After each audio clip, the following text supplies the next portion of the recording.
Good afternoon. I got a thing came up. Somebody asked why two identical machines would have a different result on cut quality. And fortunately, I do have experience in having two identical machines. And I do have some theories on why that would be. So let me set this down and get this mower in the air, and I'll show you what I'm talking about.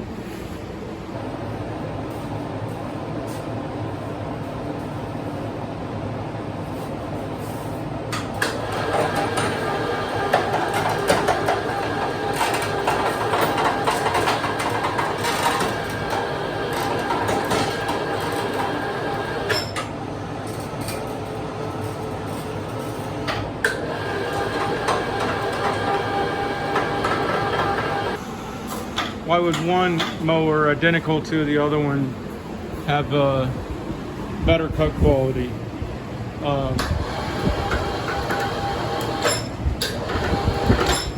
You see this, the back baffle, how this one's waffled out? I see a correlation, I have seen a correlation in that kind of damage to cut quality. And I believe the reason is because when you're traveling in a forward motion, it is the blades that the grass that didn't get cut are getting bunched against that back baffle. And then, so if your blade is reasonably close to that back baffle and the grasses are getting bunched there because the machine's in forward travel, then it helps to promote that cut on the back side of the baffle. Okay, that's my thinking anyway. Now, the problem with the Hustlers seems to be that this back center baffle always gets messed up. The outside ones seem to be made of a stronger material, and I don't know why they thought they could build this one out of a thinner, but it might be because they thought that this extra bracing was going to make up the difference. But it doesn't work. Now, how can you fix that? So in the case of the fellow that was asking, it could be that one of his XR7 or his X Marks, his baffles are still in good shape, and it could be the other one is bad. Okay, so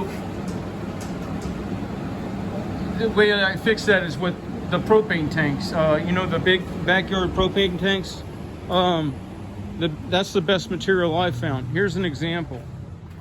This whole side of this to this weld right here, and all this material is propane tank. You might recognize this weld bead off the side of a propane tank, or you might recognize that was part of the lifting eye here there.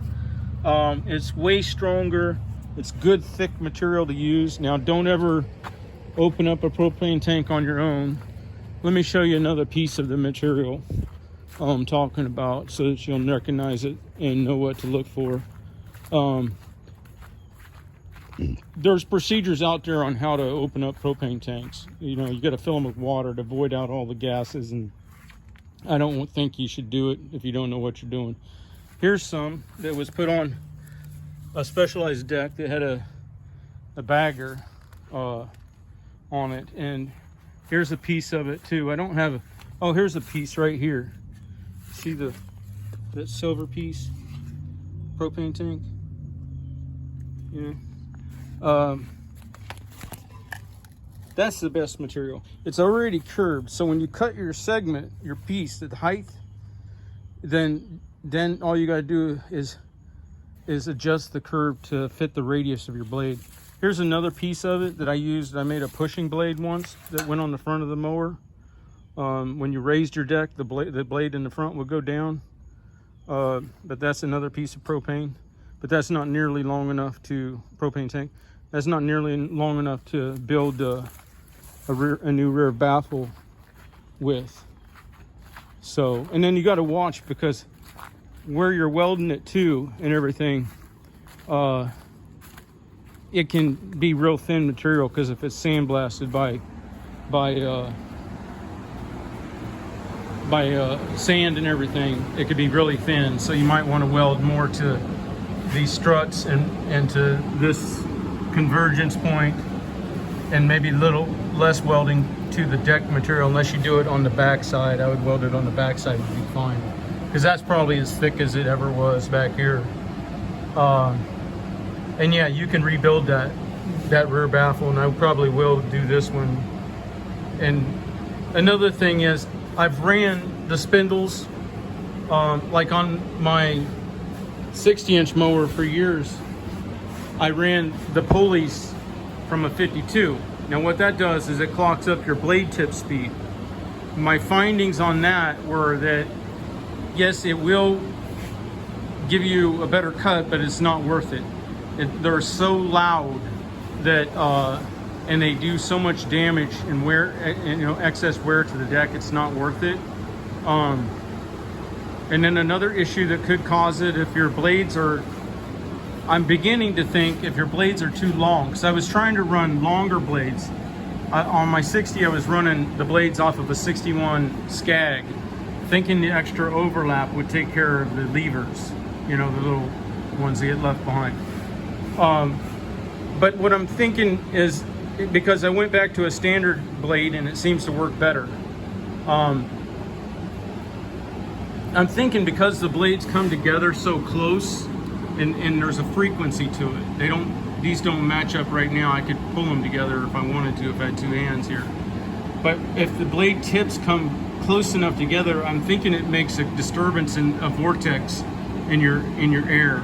So I think the proximity and the overlap is not worth the effects that you create on the overall airflow, because then when you got vortexes, I think, of air right there from those blades coming together so closely, and the sails, and you know, the air that's trying to create, but now that they're creating in two different directions, I think that's disturbing the overall air and causing an issue with the cut quality. And the only thing that I've found to make a big difference on my decks, the old decks, and once again, you should never modify your mowers, is to open up the face. So, and you will see this on most new decks, the face of it will only be like 4 inches thick, and the back is going to be like 6 inches thick. So as the blades around here on the back side, you can see that it's tucked. It's tucked, so it's going to be creating more of a vacuum, lifting that material. And then when it's on the front side of the deck, it's more exposed. So there's nothing to impede it from striking the grass. The grass doesn't get laid over as much. If you still had this bar of steel coming around the front, you can imagine how much that's going to lay your grass over and give it a problem with hitting. Now, once again, you shouldn't modify your mowers, but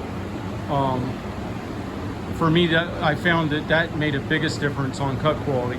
Now, I am intending to go back to an XR7 deck, because that was the first, well, according to my own experiences and two other people, it's the best for first pass cut quality.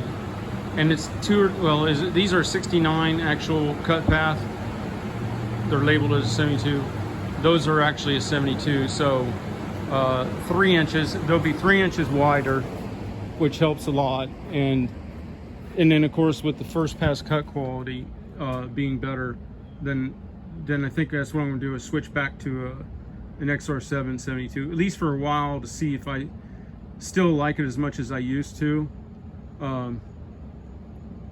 But like other people I know was saying, and from my experience, those were the best, even over the VX4 deck and the whatever they got on the new hyperdrives, because that's what he's got.